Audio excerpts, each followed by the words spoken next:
Hello, how are you going? Today I'm gonna tell you about a problem I have and how I solved that problem. That's right, I have a serious problem. I am an impulsive buyer. Let me give you an example. As soon as I finished watching this wonderful movie called Little Prince, I went online to buy its movie poster before it gets expensive. I collect movie posters, original movie posters, so depending when you buy, the price goes up really quickly, depending how popular the movie is as well. So I went online, found this wonderful French version of Le Petit Prince, and as I'm buying it, Google, in its wonderful wisdom, tells me, hey, are you interested in one of these mugs? Of course, I'm interested in one of these mugs because they're Little Prince mugs. So I didn't even think once. To be honest, I just went like, yes, I'm gonna buy them. I've been looking for Little Prince mugs in a while because I also collect mugs. A lot of collections, I know. But the truth is that buying things impulsively is not a very good way of dealing with your money. Another thing I really like is credit cards because I get frequent flyer points on my credit card, and using credit cards is also another thing that could potentially lead you to buy more than what you need and what you can, because you're not using your money, you're using the bank's money. Having a credit card gives the illusion that you can always buy what you want, assuming you have credit. The good news is there is a solution. Getting married. No, that definitely helped me because my wife is much better with money than I am. So we started budgeting. And budgeting is what I'm going to talk about today.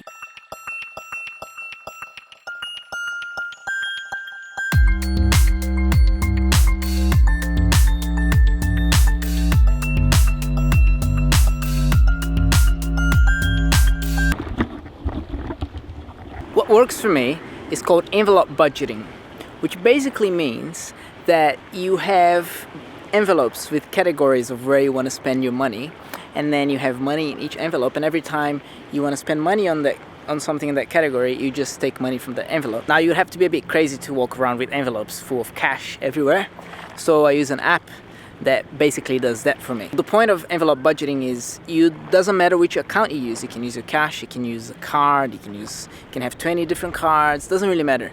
What matters is which envelope you're taking the money from. And when the envelope runs out of money, you don't have any money to spend in that category. The first step of budgeting, either it is envelope budgeting or not, is you need to know where your money is going. So you need to analyze your spending within 3 months and categorize everything you spend.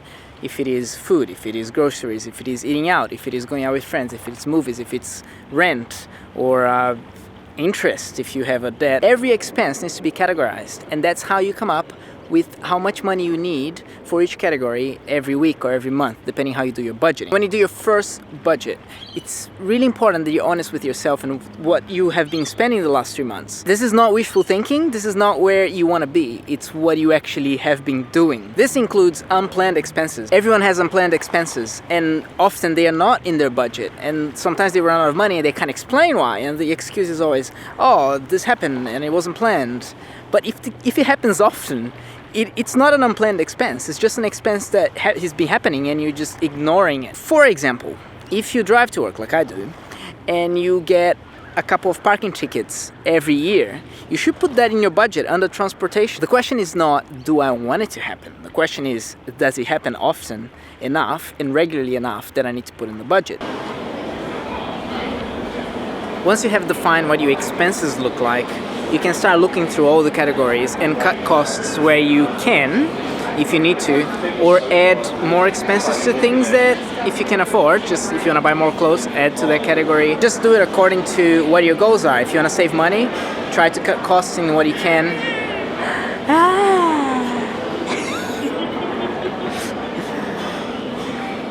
My daughter's laughing at me for talking to a camera in public. It's pretty embarrassing, actually. If you're spending more money than what you're earning and you don't want to do that anymore, which is probably a good idea, just change your budget to make sure it matches your goal. And the final step is stick to your budget. Whatever your budget is, whatever you decided at the beginning of the month or whenever you set your budget, stick to it. I know it's a bit annoying sometimes, but it's even more annoying at the end of the month or in the future when you look at your budget and you're all like, why did I spend so much money on this when I already decided I didn't want to do that? Bonus tip, if you want to be generous, for example, give gifts to your friends or donate money to charity, make sure you budget for it. You need to budget for generosity. Put how much money you want to give.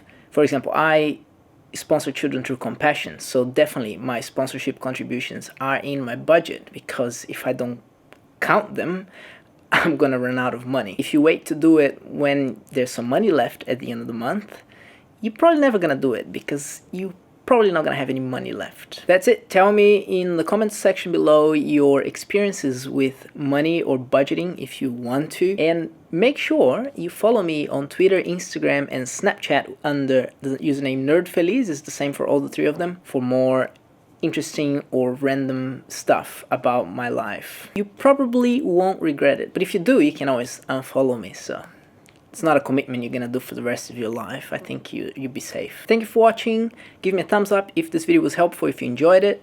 And I'm sorry it's a bit late. I've been a bit distracted with something that I'm going to tell you after this.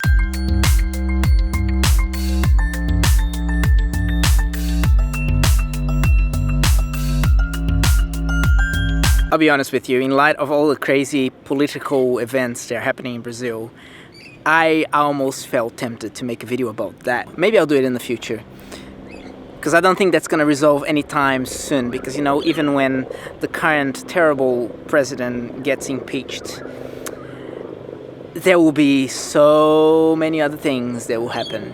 And yeah, if you like House of Cards, just go and look at the news about Brazil and the madness and insanity that it is. What's happening over there? It's a helicopter. Can't show you much of it because this is wide angle, but let's try.